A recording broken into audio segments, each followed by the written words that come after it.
están ahorita en línea, nada más si me regalan un dedito arriba o alguna señal de que se escuche bien, se los agradecería mucho. Perfecto, muchas gracias, Lucero, muchas gracias, Laura. Para cambiar. Bueno, pues bienvenidos a todos, muchas gracias por venir el día de hoy. Vamos a tener una plática que espero que sobre todo sea muy relajada, en el sentido que podamos aprender, pues vaya, de una forma bastante práctica sobre todo. Ya surgió esta iniciativa de hablar un poquito sobre psiconutrición en la ocasión pasada, y ya que es un tema bastante amplio y que puede ser un poquito confuso si no tenemos como pues bases sólidas al respecto de esta parte bioquímica, me gustaría que lo apliquemos entonces algo que sea bastante visible como puede llegar a ser algo en la cuestión de salud mental, puntualmente elegir la menos visible de todas quizás, que es el trastorno de espectro autista, pero donde puede ser más claro y hay una mayor cantidad de controversia referente a qué ocurre con la parte nutricional.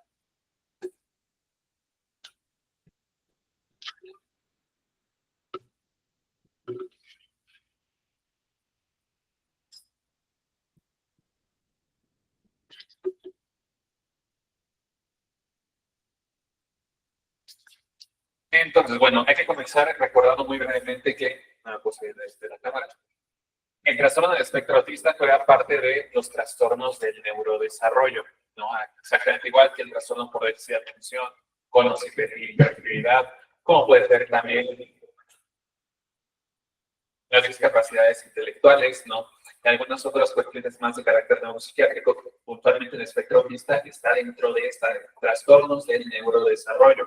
Por consiguiente, la gran mayoría de estos pacientes tuvieron alguna desviación en su desarrollo biológico, orgánico, ya sea en la época prenatal, ¿no? Mientras tuvieron su vida intrauterina, como en las primeras semanas o incluso meses de vida extrauterina.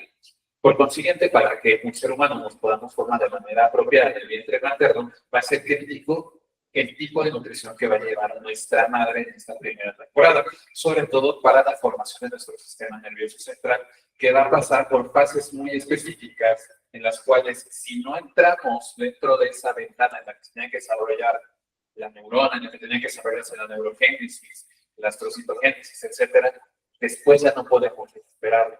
Y es ahí justamente donde encontramos las desviaciones dentro del neurodesarrollo. Entonces, el punto más crítico para hablar de psiconutrición espectro autista es obviamente antes de que nazcamos, cuando apenas se va, ni siquiera se está desarrollando el feto, antes de que se desarrolle este sistema nervioso central, y va a ser a partir de la gran nutrición que tenga la madre. Por consiguiente, la desnutrición materna es un espectro amplio que incluye dietas ricas en grasas, o lo podemos gustar mucho la dieta mexicana, dietas ricas en carbohidratos predominantemente, no recuerdo que un carbohidrato, pues es todo lo que derive de algún grano, como el pan, como las harinas refinadas, la pasta, las tortillas, etcétera, todo lo que sepa dulce, incluyendo también las frutas, y todo lo que sea rico, sobre todo en, ¿cómo se llama esto? Todo el sector sale a partir de tubérculos predominantemente, ¿no? Como la papa, como la yuca, como el camote, etcétera. Todas estas áreas son carbohidratos, básicamente, ¿no? Así como también dietas que sean hipercalóricas de diferentes formas, ¿no? O con restricción calórica de nutrientes. Y por eso podemos encontrar muchas personas que hacen dietas que son sumamente restrictivas, ¿no? Que consumen una muy baja cantidad de proteínas, de carbohidratos, por el contrario, que son purgativas, ¿no? Que estamos hablando de otras formas de conducta alimentaria, entonces hay bulimia, hay anorexia, etcétera, que va a hacer que si la madre no está en su mejor condición de salud, pues tampoco el producto que se está afectando aquí. Entonces vamos a tener que sobre todo tenemos factores medioambientales que nos pueden estar generando un riesgo para sobrellevar un trastorno de neurodesarrollo, como sobre todo infecciones prenatales, muy importante, ahí es la madre ya de una infección urinaria, una infección vaginal o de algún otro tipo, y propiamente los dietéticos. Además, los factores propiamente genéticos, en su mayoría están relacionados sobre todo con genes de la sinapsis, de la unión entre los neuronas, ¿de acuerdo? Y bueno, más adelante vamos a ver cómo en la adolescencia, para algunos otros trastornos neuropsiquiátricos, como sobre todo la esquizofrenia, pues tenemos la necesidad de que pasen otras cosas como experiencias estresantes, el consumo de cannabinoides, ¿no? El aislamiento social, etcétera. Pero puntualmente para el espectro autista nos vamos a quedar solamente con la primera fase, es decir, cuando estamos descubriendo que estamos en un embarazo, ¿Cuántas semanas han pasado? Pasaron 3 semanas, 4 semanas. Algunas personas se dan cuenta que acaba el primer trimestre. Pasamos los 12 meses, ¿no? Que al menos en Ciudad de México ya pasó el tiempo legal para la interrupción del embarazo. Y apenas nos estamos enterando, es decir, ya se perdió una gran cantidad de tiempo en el cual la madre potencialmente estuvo en un periodo de desnutrición que fue un factor de riesgo muy considerable. Entonces vamos a ver aquí que una nutrición prenatal no óptima pues puede justamente alterar el desarrollo de la plasticidad sináptica, la neurogénesis, la organización de las neuronas. Y tenemos aquí un ejemplo de cómo se va haciendo este proceso desde, pues, estas bolitas que van a ser los cuerpos de las neuronas, ¿no? Y que van generando varias de estas proyecciones, como sus ramitas, sus bracitos, ¿no? Que son las dendritas, y que estas se van a ir interconectando entre sí. Cuando no tenemos los suficientes bloques para ir construyendo estas células, pues naturalmente no se va a dar este proceso y podemos encontrarnos con mucho de lo que encontramos en el espectro autista. Y es que estamos platicando que hay fases que son muy precisas durante el neurodesarrollo. Puntualmente, tenemos en esta línea el momento del nacimiento. Quiero que vean cómo un montón de procesos que son prenatales se interrumpen prácticamente al momento del nacimiento. Por ejemplo, tenemos en una primera instancia la proliferación de células neurales, ¿no? de progenitores neurales, es decir, de las primeras células que se van a convertir en neuronas. En cuanto nacemos, este proceso se detiene por completo. Cuando nacemos, ya no se generan nuevas células progenitoras neurales, también conocidas por así decirlo como células madre de las neuronas. Y entonces empiezan a multiplicarse las que ya existen. Pero si tenemos poquitas células progenitoras neurales, vamos a tener poquitas células que puedan multiplicarse más adelante en neuronas maduras. Por otro lado, algunos otros procesos, justo como la neurogénesis, la migración de las neuronas hacia los lugares donde tienen que estar, también van a darse antes del nacimiento. O sea, una neurona tiene que llegar a un punto del cerebro, pero ya nació el bebé y no llegó, nunca va a llegar ahí, se queda fija. Y eso puede generar déficits neurológicos importantes más adelante. En cambio, algunos otros procesos, pues justamente como puede ser la formación de oligodendrocitos, es decir, la mielinización, procesos secundarios en los cuales la neurona se recubre una capa de líquidos, es decir, de grasas, que permite que se pueda dar una adecuada transducción de señales neuronales, se dan más adelante, sobre todo las primeras semanas y meses de la infancia. Por ejemplo, imaginemos algún cable que nosotros tengamos, como el que está aquí al ladito. Si nosotros lo tocamos, no nos pasa nada porque está recubierto por un plástico, ¿verdad? Pero si estuviera pegado, si no tuviera ese plástico, pues nos haría toques. Seguramente tendría algún corto y dejaría de funcionar la lámpara del proyector. Bueno, ese recubrimiento plástico es justo este proceso de mielinización. ¿Y qué pasa si por ejemplo el bebé no recibe la suficiente grasa para formar esos cables? Esa recuerda de los cables no va a tener una buena transducción de señales a través de sus neuronas. Y vamos a ver entonces cómo la primera formación del sistema nervioso central pues va a comenzar como un plato. De hecho, le llamamos como una placa neural, que es básicamente una capa de células que todavía están lejos de ser neuronas, ¿no? Que están en una sola capa. Estas después terminarán plegándose hasta formar un tubo, como podemos ver. También aquí tenemos la placa neural en el primer embrión muy primitivo, ¿no? Estamos hablando aquí de las primeras 2-3 semanas del embarazo, más o menos, ¿no? Vemos cómo empieza a plegarse esta capa y termina formando por completo un tubito. Este tubo, este cilindro va a ser el tubo neural. Va a ser lo que más adelante dará lugar a todo el sistema nervioso central. Y es por eso que nuestro sistema nervioso central, si lo vemos como cerebro y como médula espinal, pues es un tubo que va a lo largo de toda nuestra espalda. Tiene que ver con esta primera fase. Pero ¿qué va a ser crítico entonces? Que este tubo neural pueda cerrarse y convertirse en una placa en un tubo. Para que esto se pueda dar lugar, van a necesitarse muchas cosas. Número uno, azúcar, glucosa de parte de la madre que se le pase al primer embrión para que efectivamente pueda cerrarse este tubo neural.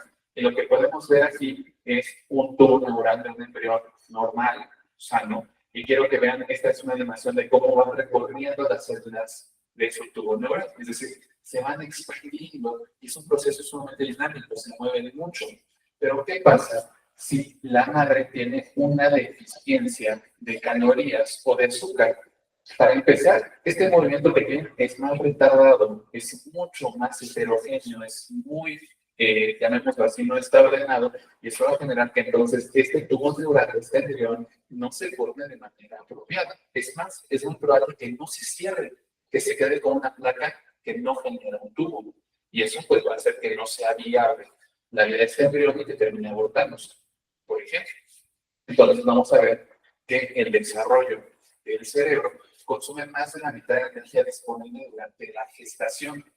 Es decir, casi toda la energía que la mamá le da al feto, al embrión en estas primeras etapas, se va a ir en la mitad en forma del sistema nervioso central. Es muchísimo, ¿sabe? Y la principal fuente va a ser justamente la glucosa por sobre de carbohidratos. Y esta va a ser a su vez el 75% de toda la energía fetal. Es decir, consume mucha energía en forma del sistema nervioso central. Así como más adelante consume mucha energía, formarlo también. Y la restricción de proteínas en la madre, es decir, que la madre no consume suficiente proteína, se asocia con muchos problemas aquí también, como alteraciones en la astrocitogénesis fetal, es decir, la formación de las células, que son los astrocitos, que se encargan de darle soporte a las neuronas, porque a diferencia de muchas otras células de nuestro cuerpo que pueden almacenar energía, la neurona no puede hacer nada por sí sola. Necesita que alguien más le haga todo, le dé energía, le dé masticadito y en su boquita. Y después que le recoja la basura. La neurona no puede hacer eso y de eso se encargan los astrocitos. Cuando no hay suficiente proteína en la madre, puede haber alteraciones en la formación de estos astrocitos y que estas neuronas vayan a presentar un montón de déficits. Va a haber alteraciones en la estructura de la matriz extracelular, es decir, en los lugares en cómo se van a acomodar las neuronas. Imaginen que la matriz extracelular de este salón, pues van a ser las sillas donde están ustedes sentados. Son independientes de las sillas, pero gracias a que están en cierta disposición las sillas, ustedes pueden estar cómodamente en ellas haciendo sus funciones. Y esa es como la matriz extracelular. La diferenciación neuronal, necesitamos que no sean primitivas estas neuronas, sino que tengan tareas bien específicas para poder llevar a cabo pues, la generación de emociones, pensamientos y de conductas. Esto muchas veces no se lleva bien. La función mitocondrial, es decir, que la neurona sea capaz de producir su propia energía. Y que por lo contrario, cuando se lleva bien de energía en la mitocondria, se genera el estrés oxidativo. Todos hemos escuchado de comer antioxidantes, ¿verdad? Bueno, eso se debe porque cuando producimos energía, botamos radicales libres, botamos sobre todo hidrógenos que rápidamente pueden llegar a oxidar cualquier célula de nuestro cuerpo, sobre todo proteínas, y estas se encuentran sobre todo en la mitocondria. Si no funciona bien la mitocondria, se genera un estado que es sobre todo oxidativo, que puede literalmente oxidar a nuestro cerebro. Hay muertes ya programadas porque no funcionaron bien las neuronas, entonces pues, se programan para morir en lugar de estar funcionando mal. Y expresión de proteínas relacionadas con el sistema de la renina-angiotensina, que este es el sistema que se encarga de mantener nuestra presión arterial. Si no se produce bien, genera hipertensión arterial. Y hay una mayor actividad en el eje hipotálamo hipófisis suprarrenales, que es básicamente el eje de nuestras hormonas que produce el cortisol, la famosamente llamada hormona del estrés. Entonces, nos programamos para tener una mayor cantidad de estrés a nivel hormonal, biológico. Por otro lado, tenemos a la obesidad materna, que la obesidad es una forma de desnutrición.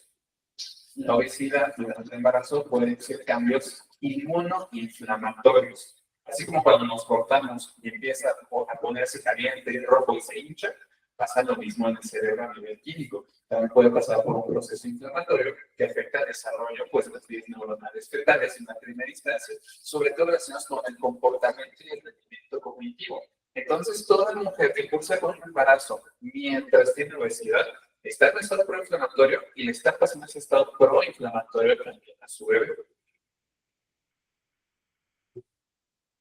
Y aquí tenemos una imagen muy interesante. Este es el hipocampo humano, ¿sabe? En nuestro hipocampo vamos a ver justamente a neuronas, las que podemos ver aquí nosotros en esos puntos en color rojo. Son neuronas que sobre todo se encargan de procesos cognitivos, como la memoria, como la percepción, como la navegación espacial, etc. ¿Y qué es lo que va a pasar cuando tenemos un déficit de proteínas o un déficit sobre todo de calorías en unidad de grasas buenas? Es que va a haber una menor cantidad de estas neuronas en comparación con una mujer que sea controlada, que sea sana en esta cuestión. Por consiguiente, va a ser muy importante que tengamos una buena regulación con la cantidad de, sobre todo, lípidos o de grasas que estemos consumiendo. Y tenemos aquí, ya empezamos con la cuestión de qué le podemos nosotros dar a las personas que están dentro del espectro autista, más allá, por ejemplo, de la prevención. Pudimos haber hecho en algún momento en el embarazo. Es como la parte más difícil, porque muchas veces pues, se llega a pensar que el espectro autista se puede curar, se puede quitar, cuando es una cuestión de neurodesarrollo propiamente, que sí podemos mejorar muchas circunstancias, ¿no? Sobre todo a nivel cognitivo, a nivel conductual, de que alcance sus metas, pero no es algo que se pueda curar y se puede quitar. Sin embargo, entre las interacciones que más se promueven de forma regular son las dietéticas, así que vamos a hablar de las dietas y cómo estas pueden llegar a generar implicaciones. Los efectos a largo plazo de aumento de cuerpos cetónicos durante el embarazo se asocian, por ejemplo, a la interactividad. ¿Qué quiere decir esto? Hoy en día está muy de moda la dieta cetogénica, ¿verdad? La dieta cetogénica básicamente es una restricción de carbohidratos, ¿no? O por completo su supresión. Y lo que va a hacer es que el cuerpo, en lugar de optar por carbohidratos para producir energía, como regularmente lo hacemos los mamíferos, va a optar por oxidar grasas, y esas grasas van a generar cuerpos cetónicos. Así como los que se usan para desligar las supremagnesas, exactamente ese mismo tipo de cetonas. De hecho, literalmente, una persona que está en una cetoacidosis, uno huele, por ejemplo, su vaho, su aliento, y huele a manzanas podridas, porque está sacando las cetonas porque son muy volátiles. Cuando se abre un frasco de cetona, huele rapidísimo, ¿verdad? Justamente se producen este tipo de cuerpos cetónicos, ¿de acuerdo? Estos cuerpos cetónicos tienen algunas ventajas porque las neuronas se llevan súper bien con ellos. De hecho, prefieren consumir cuerpos cetónicos que consumir glucosa. Y nos ayuda mucho a que se baja de peso rapidísimo, justamente porque no estamos consumiendo carbohidratos y prefiere el cuerpo quemar grasas, pero quema grasas rapidísimo. ¿Cuál es el problema? Si no lo hacemos bien y con un buen acompañamiento médico, sobre todo, la persona puede generar un problema en el riñón. Pero bueno, ese es otro asunto. La cuestión aquí es que platicábamos que el cerebro que se está formando necesita un montón de azúcar. El 75% de su gasto es pura azúcar. Y si nosotros no le damos azúcar, sino cuerpos cetónicos que le van bien a las neuronas maduras, pero muy mal, van a hacer la progenitora neural, puede generar síntomas, por ejemplo, relacionados con la hiperactividad, con el TDAH. Existe una asociación muy importante de mujeres embarazadas que tienen una dieta cetogénica con bebés que tuvieron TDAH, con síntomas de la ansiedad, por ejemplo, cuando llegan a la adultez, porque no se está formando apropiadamente esta parte de tubo neural. Que algo que se me olvidó de comentarles es que la molécula más importante para que se cierre el tubo neural y no se quede con una placa va a ser sobre todo el ácido fólico. Es por eso que siempre decimos, el ácido fólico es lo más importante, todos los multivitamínicos y las grasas tienen ácido fólico. Es la molécula que hace que en lugar de hacer una placa, se cierre en el tubo neural. Pero si no consumimos ácido fólico, no se cierra, vamos a tener un montón de malformaciones por ahí.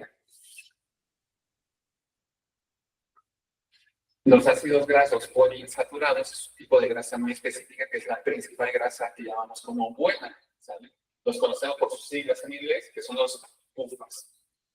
Los UFAs favorecen el desarrollo del cerebro, el sistema nervioso y la retina del feto, que al final de cuentas la retina pues, también es tejido nervioso, ¿no? Y son especialmente importantes durante el tercer trimestre del embarazo, es decir, en la semana 24 y durante toda la infancia. Y lo que vamos a encontrar en los pescados grasos, en frutos secos, en semillas y verduras verdes. ¿Qué pasa si no los consumimos? Pues vamos a tener problemas justamente en todo este proceso de desarrollo cerebral y de las retinas. Entonces también podemos tener problemas con la agudeza visual, por ejemplo. Y a las 24 semanas, ¿cómo se encuentra una mujer embarazada a las 24 semanas de gestación? Que tiene una vida que es completamente diferente, se ha cambiado muchísimo, ¿verdad? A veces, por ejemplo, con la parte de las náuseas, pues ya no como igual. De pronto todo el mundo les da opiniones, ¿no? De esto, no tienes que comer menos de esto, y todo el mundo quiere decirles cosas, y eso hace entonces que caigan mucho los hábitos alimenticios, y puede haber entonces un déficit muy importante en el consumo de este tipo de ácidos grasos poliinsaturados. Entonces, tratar de hacer que tengan un adecuado consumo de este tipo de alimentos va a ser muy prolífico para que este cerebro en formación pueda efectivamente pues, llevar un buen neurodesarrollo y no se termine desviando, ya sea en el espectro autista o dentro del TDA o de algún otro problema por el estilo. Y bueno, la ingesta inadecuada de ácidos grasos, sobre todo los omega 3, ¿no? Porque todo el mundo decimos, pues los omega son buenos para la memoria, no tomo mi capsulita, ¿no? Antes está muy de moda en la emulsión de Scott, ¿no? De hígado, de bacalao, por ejemplo, ¿verdad? Que justamente tiene un montón de omegas, ¿no? Pues se ha visto que una disminución de estos omegas pues disminuye el DHA, que también es muy famoso, por ejemplo, de calcetose, ¿no? Dicen, para niños genios, ¿no? Darles DHA. Es un tipo de ácido graso también que quiere un papel muy importante para la adecuada formación del cerebro y del sistema nervioso, ¿no? Porque platicamos que muy importantemente es grasa. Todo lo que recubre los axones decíamos que van a ser grasa, justamente, no la mielina. Entonces, si no hay un adecuado consumo, puede haber un deterioro en la neurogénesis, en la formación de las nuevas neuronas, donde estamos en esta primera etapa, la primitiva, en alteraciones en el metabolismo, en cómo se está manejando la energía, sobre todo de los carbohidratos, que decíamos que la glucosa es muy importante aquí, ¿no?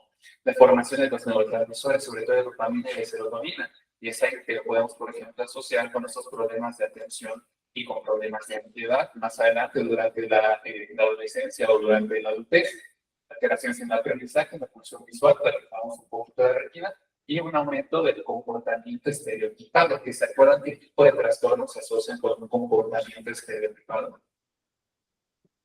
El espectro autista. Entonces, todo aquí se mantiene dentro de los problemas del neurodesarrollo. Vamos a ver un poquito más a fondo esta parte de las grasas, sobre todo. Platicábamos que todas las carnes del sistema, yo trato de buscar un cable, es que no consumió muchas gracias, este micrófono.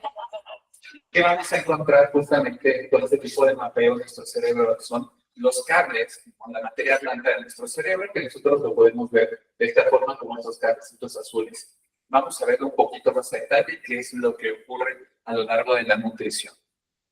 Este es un mapeo de cómo se ve esta materia blanca, que decíamos que está predominantemente formada por ácidos grasos, ¿no? A través de la mielina, desde los 107 días de la vida extrauterina, ¿no? Hasta los 329 días, es decir, poquito después de que nació hasta el año de vida. Cuando tenemos un bebé prácticamente recién nacido, ¿qué capacidades cognitivas podemos encontrar?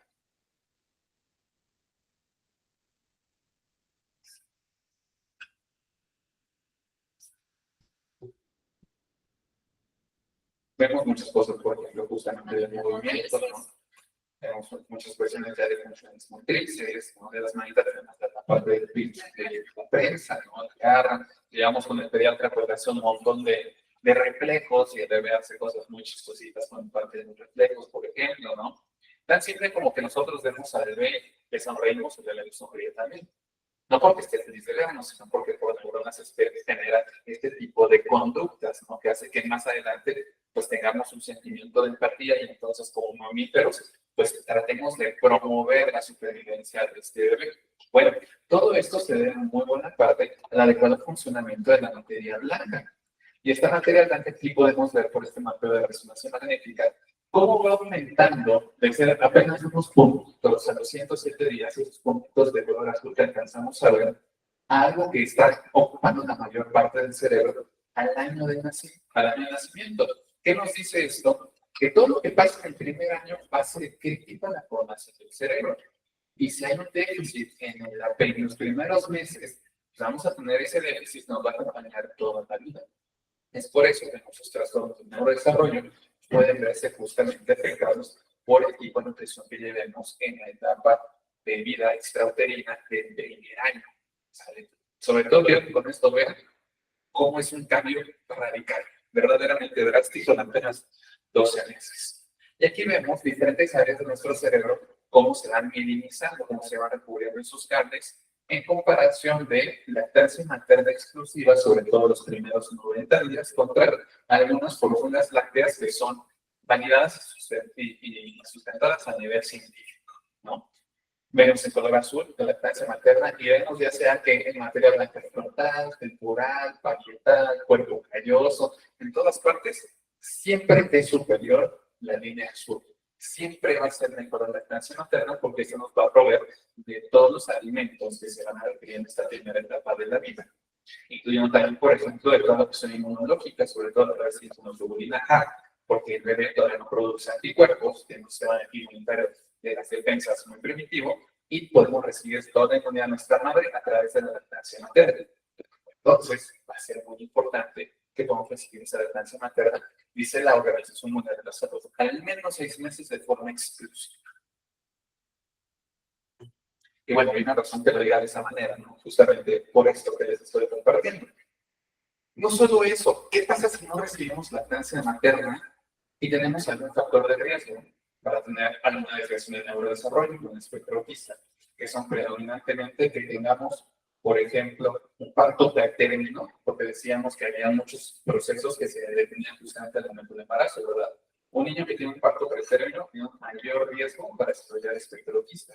Un niño que, por ejemplo, nace con hipoxia neonatal, ya sea porque no se tuvo un buen seguimiento perinatal o porque hubo algún problema médico al momento de nacer, ocurrió alguna otra circunstancia, incluso con hipoxia neonatal, existe uno de los factores de riesgo más importantes para desarrollar espectro autista, cosas medioambientales y genéticas. Entonces, este es un estudio muy bonito que se llama, en el que justamente nos dicen qué pasa cuando hay niños que son preterninos, que están en terapia intensiva en el hospital, que no salieron junto con su mamá, tienen principal factor de riesgo para tener una desviación del neurodesarrollo, pero a unos les damos lactancia materna y a otros no. Les damos fórmula láctea, como regularmente ocurre justamente en este tipo de pacientes, ¿no? ¿Qué vamos a encontrar? Que aquellos infantes que recibieron lactancia materna exclusiva en esta primera etapa de su hospitalización en terapia intensiva cuando nacieron, van a tener un mayor IQ a los 7 años, van a tener aparentemente mejores facultades para poder desarrollar problemas matemáticos y otros tipos, un mejor desarrollo académico, y van a tener una menor cantidad de datos de déficit de atención como sin interactividad. Es decir, estamos con la lactancia materna únicamente ayudando a prevenir las trastornos del neurodesarrollo como TDA con o sin hiperactividad, solamente con recibir lactancia materna, a pesar de tener el más importante factor de riesgo para desarrollar, por ejemplo, autismo. Entonces, también tenemos la parte de las vitaminas. Hay vitaminas que son súper importantes y por esos complejos multivitamínicos para embarazadas tienen de todo, ¿verdad? Sobre todo tenemos el más importante de todos, el ácido fólico, ya decíamos que es el más importante para el cierre del tubo neural. No ácido fólico, no se cierra el tubo neural.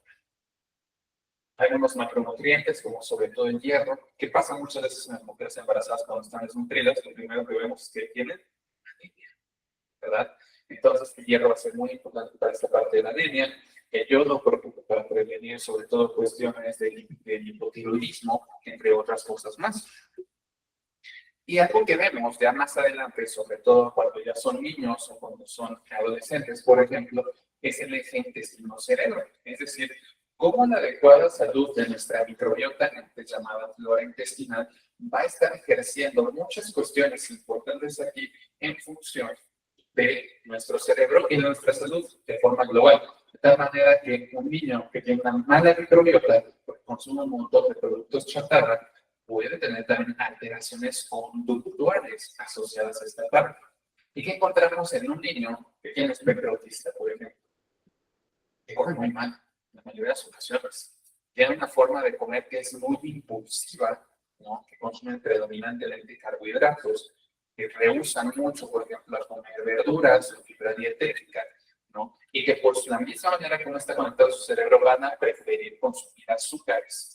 Entonces vamos a tener importantes problemas de disbiosis que después son bien difíciles de tratar. Además, un niño que está dentro de espectro autista seguramente va a consumir medicamentos que también pueden generar aquí procesos de disbiosis. Vamos a platicar más de eso. Pero para que se tenga una buena salud gastrointestinal, pues vamos a ver que esta va a estar incluyendo en muchas áreas. Desde conductas motrices, que son las cosas que más nos preocupan, que llaman la atención en un padre que tiene un niño con el espectro del espectro, va a ser, por ejemplo, que se autolesionen, ¿no? Que puedan llegar a tener conductas repetitivas, que sean estereotipadas, ¿no? Es decir, que estén, por ejemplo, moviendo todo el tiempo las manos, no que tengan ninguna razón de ser, pero que lo hagan, por ejemplo, para disminuir la ansiedad que están, por la que están pasando, o que se lesionen, se pellizquen, se muerdan, ¿no? Los niños para tratar de estrés por el que están pasando, que son conductas motrices que pueden llegar a verse reguladas por la salud gastrointestinal. Al igual que los patrones, por ejemplo, de alimentación, obesidad, los déficits nutricionales. Y entonces aquí entra el punto en el que se propone que varios tipos de dietas pueden llegar a mejorar la salud gastrointestinal y de esa manera mejorar también la parte conductual o cognitiva en general del paciente. Y encontramos que hay un montón de alteraciones, por ejemplo, a nivel dietético, que se pueden asociar con el espectro autista. Se ha visto, por ejemplo, como las proteínas, las vitaminas, ¿no? Las grasas. Bueno, la gran mayoría de los nutrientes, como ustedes pueden ver aquí, se encuentran bajos en la mayoría de los pacientes que están dentro del espectro autista. ¿Qué quiere decir eso? Que la mayoría de la gente dentro del espectro come muy mal. Tienen muy malos hábitos alimenticios y en su mayoría estos son fomentados dentro de la dieta familiar. Es decir, la mayoría de la familia también consume muy mal sus nutrientes. Y entonces se propone, por ejemplo, la famosa dieta sin gluten y sin caseína como una intervención para mejorar el espectro autista, ¿no? Recordemos que el gluten es esta proteína que se encuentra sobre todo en el trigo y por consiguiente todo lo que sea pan, lo que sea pastas que tenga harinas, va a tener gluten en su gran mayoría, que ahora está muy de moda, pues el pan sin gluten. Pues sobre todo por la gente que es celíaca, ¿no? Que es la celíaca, en la cual no puede apropiadamente pues, procesar esta proteína. Y que es generalmente para la mayoría de los mamíferos, pues es proinflamatoria esta proteína. Y por otro lado tenemos la caseína, que es una otra proteína que se encuentra sobre todo en la leche. Llama la atención que los humanos somos de los pocos mamíferos que seguimos consumiendo lácteos después de nuestro periodo de lactancia, ¿no? Entonces, bueno, la naturaleza no estamos diseñados para eso y naturalmente puede generar estados proinflamatorios. Así que se da la hipótesis de que una dieta baja en estas proteínas puede normalizar los niveles de péptidos urinarios y por lo tanto mejorar síntomas conductuales, ¿no? Entonces, la adherencia a una dieta podría provocar deficiencias de nutrientes, aislamiento social de los niños que tengan dentro del espectro autista y una carga económica considerable para las familias. ¿Por qué? Porque si les queremos restringir todo de leche y de trigo, restringir de más, ¿verdad? ¿Qué pasa? Un niño que siempre toma leche y come pan en la escuela. Puede ser que le provoquemos alguna deficiencia nutricional. ¿Qué pasa si está en la escuela y todos los niños toman su leche con pan? Lo vamos a aislar. Y de por sí ya le es difícil socializar al niño dentro del espectro. Y es una carga económica. ¿Alguien ha comprado pan sin gluten? Es carísimo. Sale bastante caro, ¿no? Entonces, bueno, yo no les voy a promover ninguna dieta, les doy los pros y los contras de las diferentes dietas, ¿no? Tenemos la famosa dieta cetogénica, que ya decíamos que para los adultos pues tienen sus pros y sus contras, y niños, sobre todo niños que tienen problemas de epilepsia, déficit de tratamiento, algunas situaciones muy puntuales, que les van bien con la dieta cetogénica, justo por esta parte de que las neuronas prefieren consumir cetonas en lugar de consumir carbohidratos, pero neuronas ya maduras, o al menos neuronas que tienen se está analizando la parte de costo-beneficio, porque son niños que tienen una epilepsia de déficit de tratamiento que convulsionan 30 veces al día y que toman 3 medicamentos antiepilépticos a dosis máxima y ni así se les logra controlar. Entonces, se ha visto, por ejemplo, aquí con la dieta keto, la dieta cetogénica, que las personas dentro del espectro pueden mejorar el comportamiento social y normalizar los niveles de GABA, que es el principal inhibidor del sistema nervioso central, es lo que frena las cosas. Cuando tenemos, por ejemplo, epilepsia y empiezan a disparar como arbolito de Navidad las neuronas, es porque no es suficiente GABA que las contrarregule. Cuando tenemos ansiedad, hay una hiperactivación de nuestra amígdala, que es donde se produce la parte del estrés, de la hiperactividad, de la agresión y de la ansiedad, es porque no es suficiente GABA, no es el neurotransmisor que es el ácido gamma-aminobutírico. Puede mejorar su mitocondrial, y ya decíamos que tiene que ver con esta parte de qué tanto puede haber estrés oxidativo, ¿no? Puede reducir la inflamación, y bueno, ya hablamos de estrés oxidativo. Entonces, los padres informaron que los niños dentro del espectro eran significativamente más reacios en las texturas de los alimentos. ¿Por qué? porque casi toda la dieta cetogénica es consumir grasa y proteína. Y sabes que, que las personas dentro del espectro tienen mucho problema por la textura de los alimentos. ¿Qué pasa si le damos pura proteína con grasa? Puede ser que no les guste tanto. Puede haber cuadros de hipoglucemia, bajas de azúcar, porque es lo que se busca en la dieta cetogénica, que no haya azúcar, ¿no? Pero en un niño que no tiene un metabolismo que sea maduro puede generar cuadros de hipoglucemia, acidosis metabólica, estreñimiento y náuseas. Y de por sí, los niños de este espectro tienden a estreñirse porque no les gustan las verduras. Pues aumentamos más la parte del estreñimiento. Es muy restrictiva y puede proporcionar a los niños en crecimiento los nutrientes necesarios. Nuevamente, depende de qué edad tengas. Si es muy chico, probablemente no está consumiendo toda la glucosa que necesita consumir. Que no estamos peleados con la glucosa, el azúcar, ¿no? Sino que se tiene que consumir en cantidades apropiadas. Y bueno, debe controlarse con el uso de cetonas urinarias y el tetroxibutirato sérico. Es decir, hay que estarle checando cómo están sus cetonas en sangre y en orina. Y si de por sí a nosotros no nos gusta que nos piquen para hacernos laboratorios, un niño menos, un niño dentro del espectro, pues, ¿verdad? La dieta Pengold me llama mucho la atención, tiene un marketing bárbaro esta dieta. Básicamente nos habla de eliminar los colorantes, saborizantes, edulcorantes, conservantes artificiales y alimentos que tengan el butihidroxianisol, no el BHA, el butihidroxitolueno, perdón, y bueno, el DBH y salicilatos. ¿Qué quiere decir esto? Que no tengamos ningún tipo de colorantes artificiales. Pero hoy en día casi todo tiene colorantes en nuestra dieta. Entonces es muy difícil para los padres mantener este tipo de dietas. Sobre todo bajo la hipótesis de que los colorantes alimentarios artificiales pueden aumentar la hiperactividad en algunos niños, ni siquiera en todos. Entonces sí tiene muchos beneficios porque no hay ninguna forma de justificar o decir que es bueno tener el consumo de colorantes artificiales ni de colorantes. Es cierto que todos los colorantes o algunos colorantes sí dañan las neuronas o tanto o van muriendo neuronas de tipo de colorantes artificiales. Hay estudios muy interesantes, muy limitados también, sobre todo en animales al respecto. Sí hay algunos que pueden llegar a generar muerte neuronal de estos colorantes artificiales, sobre todo son más alergénicos, si los que producen una mayor cantidad de alergia, ¿no? Como el amarillo 6, el rojo 5, ¿no? Sí pueden llegar a generarlo, pero es por procesos predominantemente alérgicos. La realidad es que si bien lo inducimos por los estudios en animales, no existe ningún estudio en humanos que nos lo diga con certeza. La dieta para cándida. La cándida es este honguito que es el hongo más comúnmente del cual nos podemos enfermar los seres humanos. De hecho, es muy, muy común que la mayoría de las mujeres tengan en algún punto de su vida de una infección por cándida. Y eso no es malo, ni es un signo de que tengamos una higiene o algo por el estilo. Todos los seres humanos tenemos cándida, un servidor que tiene cándida por los cuerpos, por adentro y por afuera. Es parte de la microbiota normal. Pero cuando llega a aumentar su población, es porque las poblaciones de bacterias que evitan esta cresta están disminuidas o por alguna otra cuestión. Por ejemplo, pacientes que tienen síndrome de inmunodeficiencia adquirida, lo primero que les pasa es que tienen infecciones por cándida, ¿no?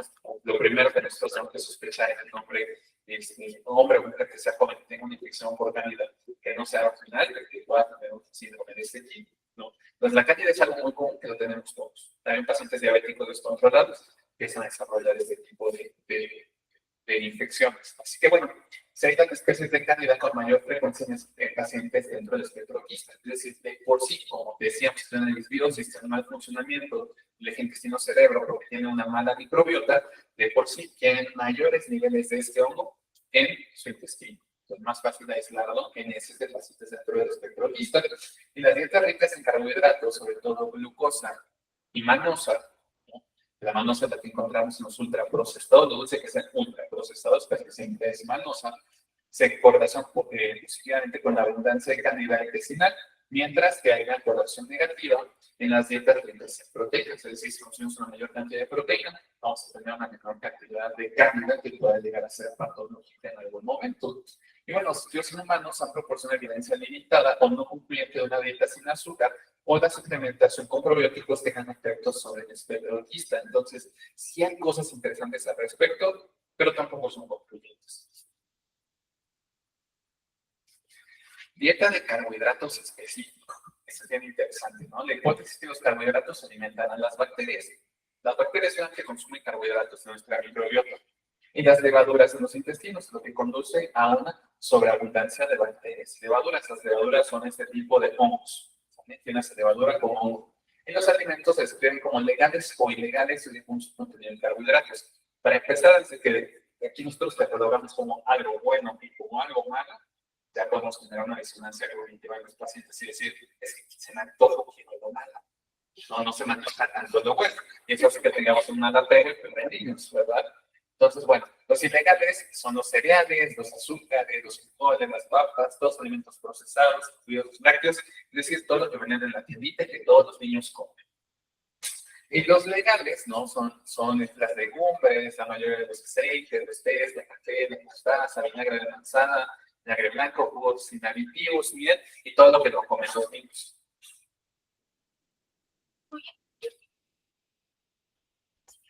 En general, o sea, cuando hablamos de café, hablamos del café natural, ¿no? De grano. No hablamos, por ejemplo, del Starbucks, que ya tiene leche, que tiene azúcar, que tiene canela y vainilla, y tiene un montón más de químicos, chantillizo. Hablamos del café, de la marca que sean, que quieran, que sea con o sin cafeína, da igual. El café.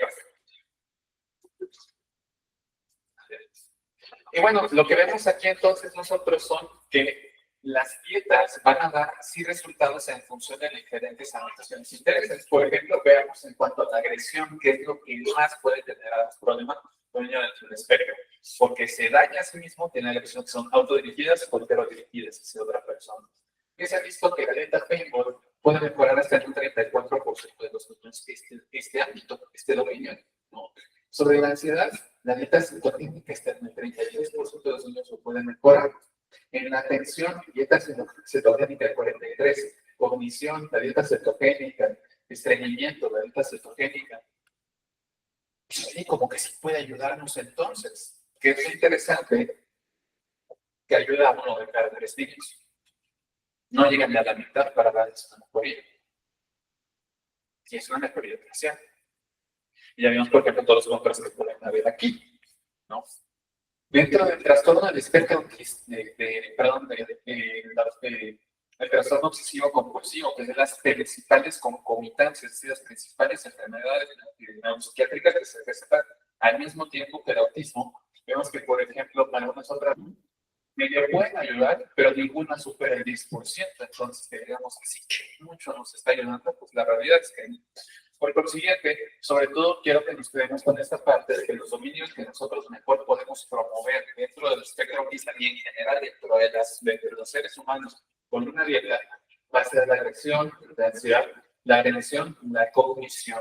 Que todo eso nos interesa a nosotros que trabajamos con mental, ¿verdad? Entonces, quiero que vean cómo sobre todo dice como denominador dentro de la dieta cetogénica que no hay un exceso de carbohidratos. Aquí sí podemos decir, una baja de carbohidratos puede ayudarnos con estos dominios, sobre todo porque es muy común que los pacientes que veamos tengan algún trastorno de la conducta alimentaria, que tienen depresión o ansiedad. La mayoría de la gente que estamos ansiosos empezamos a comer como picar, ¿no? Y no buscamos que decimos, se me antoja una, que se me antoja una lechuga, se me antojan unas galletas, unas papitas, unos cacahuates, si estamos nerviosos, la coca. Se nos antoja pura azúcar. Eso es picar. Eso puede que, si lo hacemos de forma recurrente, se podrá caer dentro de la persona de la conducta alimentaria, que nos ayuda a regular la ansiedad. Por consiguiente, lo primero que tenemos que hacer como una intervención psiconutricional en el paciente es darle educación referente a cómo está alimentándose. Y para eso no tenemos que ser expertos en nutrición. Así que bueno, hay algunas consideraciones especiales que nos gustaría destacar. Muchos antipsicóticos pueden subir de peso y se ponen acompañamiento por nutrición. ¿Por qué digo eso? Porque los únicos tratamientos aprobados por la FDA para tratar trastorno del espectro autista en pacientes menores de edad, sobre de 15 años, todos, que son dos, no son muchos, son antipsicóticos. El aripiprazol y la risperidona son antipsicóticos y son lo único que la FDA dice que está aprobado para tratar el espectro autista. Y más que para tratar el espectro, para tratar los diferentes síntomas que nos muestran los niños.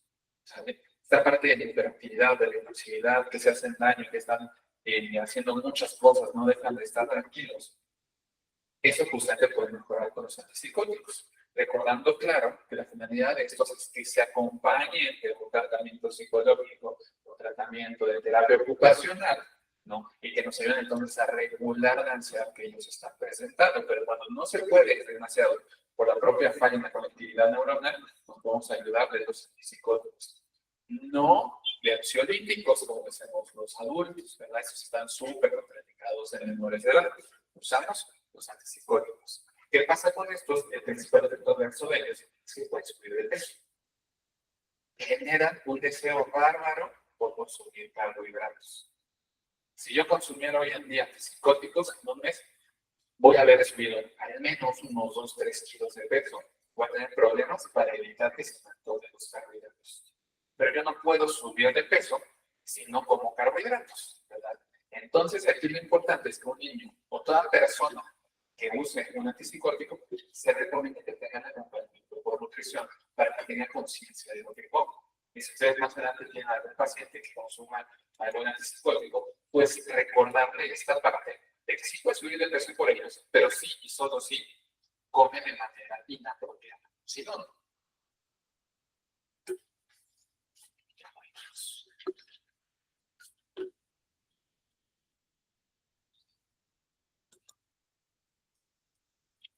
Entonces, conclusiones. La nutrición es solo uno de los muchos factores que pueden influir en el desarrollo y el manejo dentro del espectro autista, pero es una parte esencial, ¿no? De un enfoque integral para apoyar el bienestar y el desarrollo óptimo, y todos nosotros como profesionales de la salud, aunque no seamos nutriólogos, podemos hacer mucho al respecto, porque los pacientes en general que pasan más tiempo con psicología que con los médicos. Y cuando vamos a nutrición, vamos con miedo. Con psicología podemos ir más tranquilos, decididos realmente que nos sentimos. Entonces, la gente en psicología decide mucho de hacer este acompañamiento y de hacer esta educación para con los pacientes, ¿no? Entonces, bueno, la recomendación aquí siempre es tener una dieta que sea balanceada, considerar la sensibilidad alimentaria en pacientes especiales, ¿no? Dentro del espectro autista, y suplementos solo si son necesarios. Porque hoy en día todo el mundo dice, tengo insomnio, ya me compré mis gomitas de melatonina y ya me estoy tomando aparte mi magnesio, ¿no? Y etcétera, etcétera, y es como un paliativo con el que le podemos alojar macho, pero realmente no estamos arreglando ningún problema. Entonces, los suplementos sí y solo sí son necesarios, preferentemente si se tomaron niveles en sangre de lo que se está queriendo suplementar y digamos, si hay déficit, vale la pena suplementar. Cosa que casi siempre hacemos, me duele algún nervio, me pongo vital complejo B. Pasa lo mismo. Hay que sacar primeros niveles para ver, en sangre para ver si son necesarios o no. Si no son necesarios, pues nada más le estamos dando vueltas a las cosas y no estamos resolviendo el problema. Así que bueno, les agradezco mucho por su atención y quiero abrir este espacio para preguntas, dudas, lo que sea, con mucho gusto. También las personas que están ahorita conectadas, si gustan levantar su mano o escribir en el chat, va a ser un gusto que podamos platicar referente a sus intereses.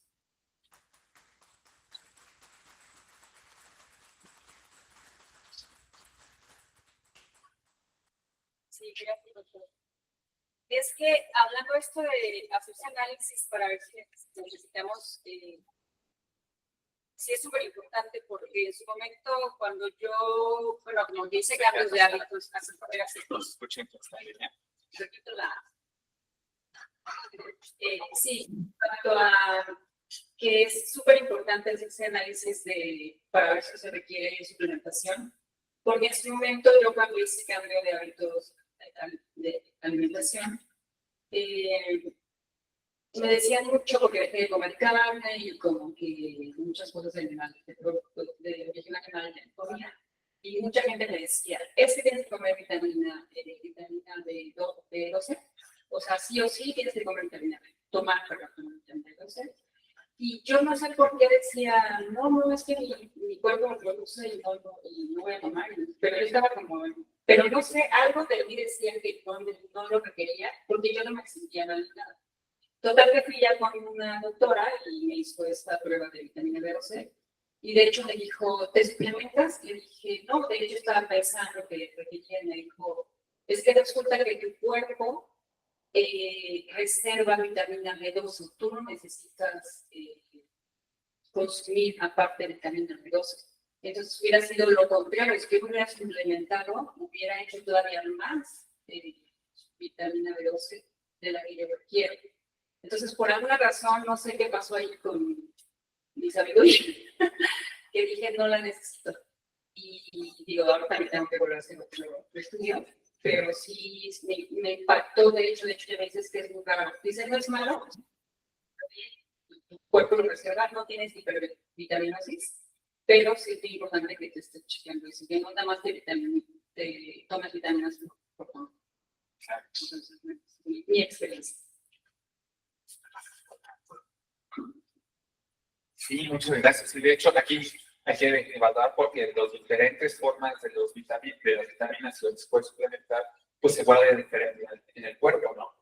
Por ejemplo, la vitamina B, todo el complejo de la vitamina B en general es hidrosoluble, es decir, se disuelve en agua. Por consiguiente, si alguien tomara un exceso de vitamina B, va a tener una orina súper nutritiva, ¿no? Pero no se guarda, no genera toxicidad regularmente. A diferencia de vitaminas que sean liposolubles, que se guardan en grasa, con vitamina A, D, E y K. Eso, si consumimos de forma excesiva, eso se va a quedar en grasa y eso se puede generar toxicidad, por ejemplo, ¿no? Entonces, sí, lo ideal siempre es que si nos vamos a suplementar o tenemos la duda al respecto, pues revisar en sangre, nuestro médico, ¿no? ¿Cómo estamos? Si lo necesitamos o no, estamos más o si estamos menos. Pero sí, un gran ejemplo es con la vitamina B, porque popularmente creemos que todos los males se solucionan con vitamina B. Sí. Muchísimas gracias. Sí, no, Hay una pregunta por aquí. Sí.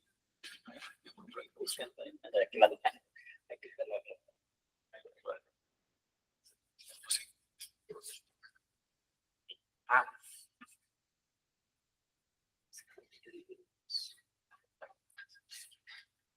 Entonces, Laura Aguilar nos dice, buenas tardes, ¿nos pueden compartir los artículos de nuestra canal de información? Muchas gracias. Sí, de hecho, les podemos compartir la presentación también en cada una de las diapositivas donde presenté alguno de los artículos, justamente viene la cita en formato breve. Pero sí, todos les pueden compartir también para que los puedan ver. Pinto González nos dice, hola, buen día, ¿qué recomendaciones se podrían dar para mejorar la ingesta de alimentos de niños dentro del espectro? Ay, qué buena pregunta.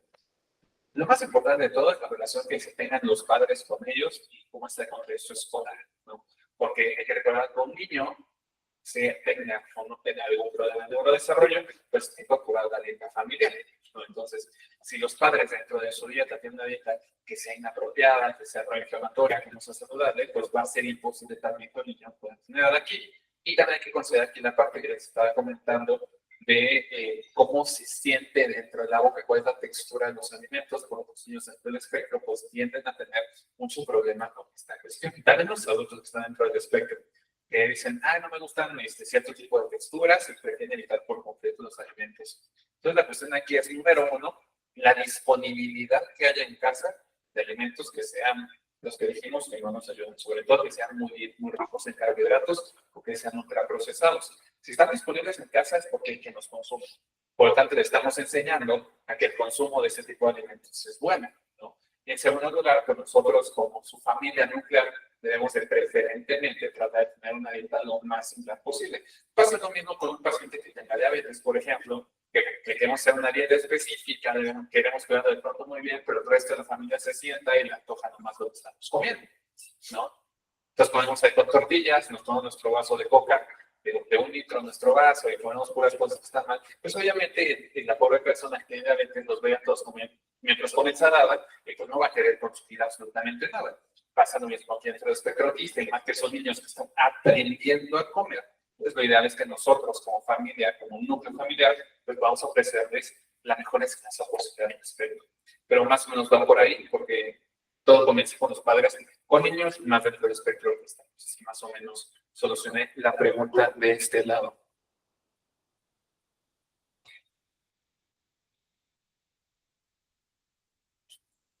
No sé si además tengan alguna duda, alguna pregunta, por favor. En los niños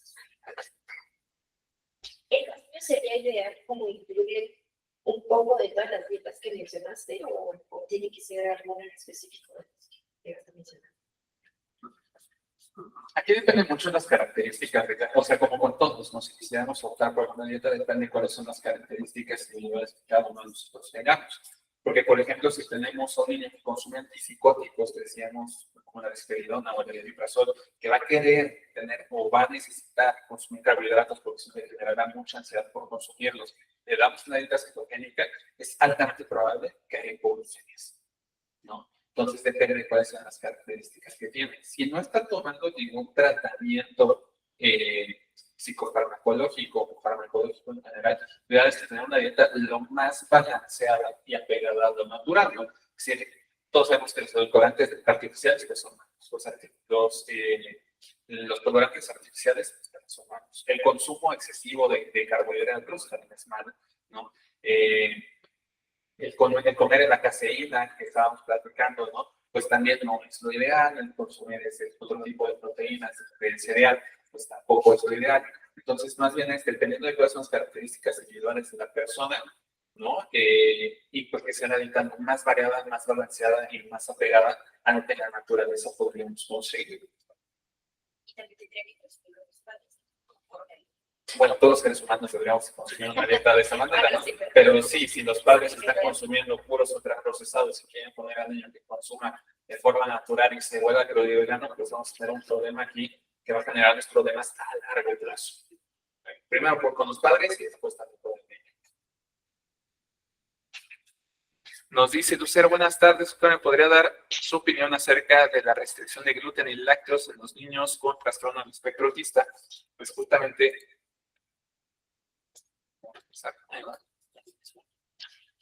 Bueno, tenemos justamente una diapositiva aquí al respecto que decíamos que todos los mamíferos, pues solamente los seres humanos somos los únicos que consumimos lácteos después de la etapa de haber sido lactantes, ¿no? Aquí está.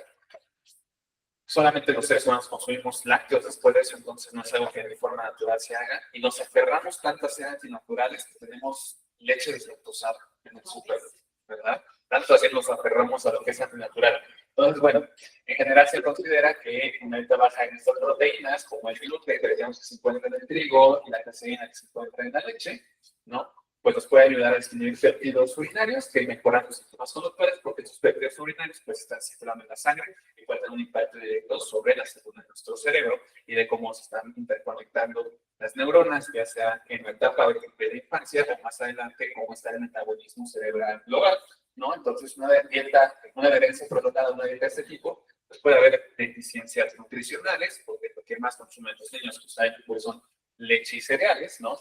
Aislamiento social, porque en la escuela todo el mundo sí va a estar comiendo este tipo de alimentos, y el niño que tiene problemas para socializar, porque está dentro del espectro, entonces lo hacemos más diferente de lo demás, puede generar problemas aquí, ¿no? Hay una carga económica, porque platicábamos que ese tipo de pan libre de gluten pues es bien caro.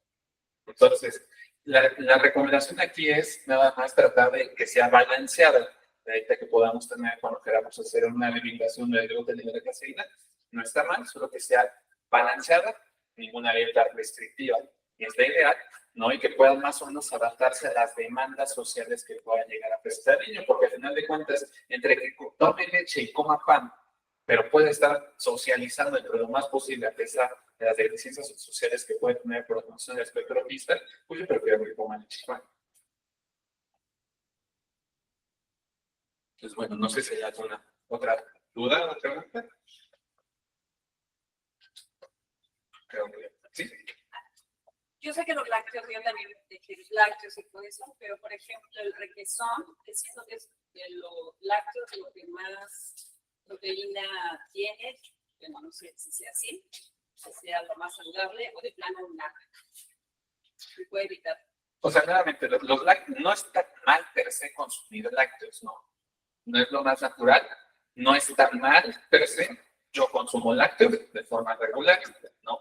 También me uno a la parte de lo antinatural en este sentido, pero pues lo ideal nada más es que sea acorde al tipo de dieta que nosotros estemos llevando con las actividades que nosotros estemos realizando, ¿no? Es una muy buena fuente de proteína, los lácteos de este tipo. Yo le recomiendo a mis pacientes que coman queso panela, que coman requesón, ¿no? Este tipo de circunstancias. Si quieren meterse en una dieta cetogénica, pues que eviten este tipo de quesos blancos, se vayan únicamente a quesos maduros, ¿no? El problema no es consumirlos como tal, ¿no? Como condiciones regulares, sino en qué cantidad y qué combinación lo hacemos. Se me dice mi quesito panela, pero aparte lo pongo a freír y lo aumento dentro de un bolillo, pues bueno, ya se le fueron todas las cosas positivas que podría tener el queso panela, ¿no? Entonces, bueno, va por ahí un poquito. No hay que ser restrictivos. La idea nunca es ser restrictivos. Si quieren comerse una bolsa de chetos y unos chocolate artificiales, de vez en cuando no está mal, mientras no sea algo que se haga de diario, una bolsa, solitos una bolsa de las grandes, ¿no? Entonces, las restricciones siempre nos van a provocar que tengamos una mala relación con nuestros alimentos. Una mala relación con nuestros alimentos puede ir con una mala relación de autoestima en nosotros mismos, con nuestra imagen corporal, puede tener trastornos de conducta alimentaria y otro tipo de conflictos. La idea nada más es que sea balanceado todo. Como he dicho que el veneno está en la dosis. El veneno está en la dosis, sí. Hay unas cosas que necesitan una dosis muy chiquita, unas cosas que necesitan una dosis muy grandota, ¿no? Pero si el veneno está en la dosis, el chiste es llevar también que sea pues lo más balanceado posible en general. Que bueno, creo que no hay más preguntas aquí en línea. No sé si hay más otra duda, otra pregunta. Si no, pues es un gusto para mí que hayamos compartido un poquito sobre el ciclo nutricional.